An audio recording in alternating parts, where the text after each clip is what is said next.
April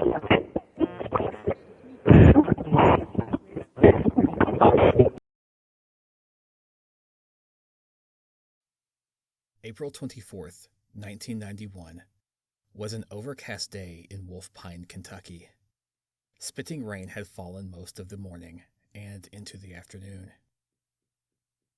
It was a Wednesday, spring break for county schools. Mid-afternoon, the sun managed to fight its way through the clouds. The day turned humid quick, and the ground dried.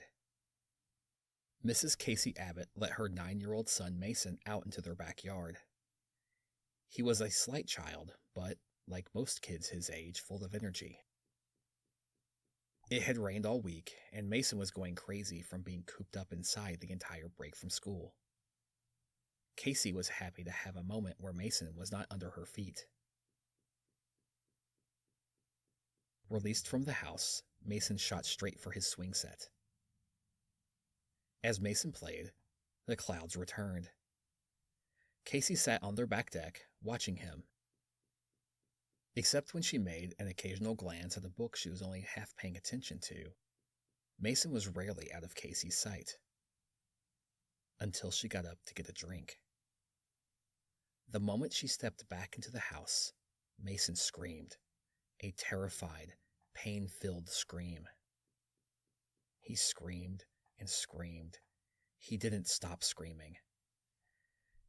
Casey raced back outside, but Mason was nowhere to be seen. The swing was still, as if he had not been sitting on it just a minute before. There was no sign of him, except the screaming in the clouded sky above the yard. In the background of Casey's frantic call to 911, you can hear Mason screaming.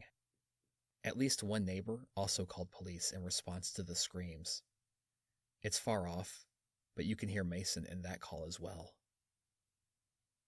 Police arrived within a few minutes, but by that time, Mason's voice had become faint, as if it were slowly rising higher and higher in the sky.